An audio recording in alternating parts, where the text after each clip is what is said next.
Hola, mi nombre es Irene Climent Medina, soy de la Falla Músico Espigrabador Fabregat, sector Rascaña. Voy al colegio Sagrada Familia, Patronato de la Juventud Obrera. Tengo 12 años y unas de mis asignaturas favoritas son Arts and Craft, Coneixement del Medi y Educación Física. Al escuchar mi nombre de la preselección sentí un montón de emoción, de alegría y pues que no me lo podía creer. O sea, estaba súper ilusionada y luego vinieron todas mis compañeras a abrazarme y fue un momento único e inolvidable.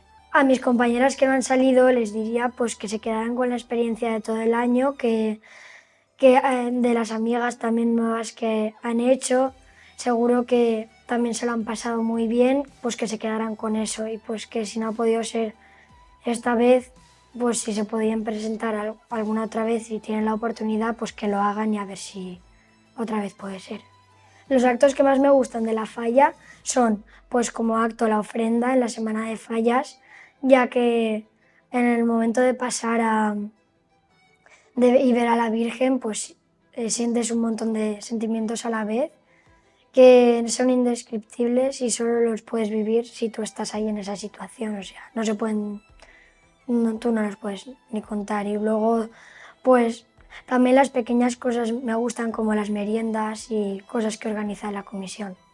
Pues yo creo que mi fallera mayor infantil de Valencia favorita ha sido Marina García Rivas, ya que ha sido pues la de este año, he podido ir a su exaltación y pues antes de ser fallera mayor infantil de Valencia, su indumentaria también era sigles como la mía y pues me he sentido más cercana a ella en ese aspecto.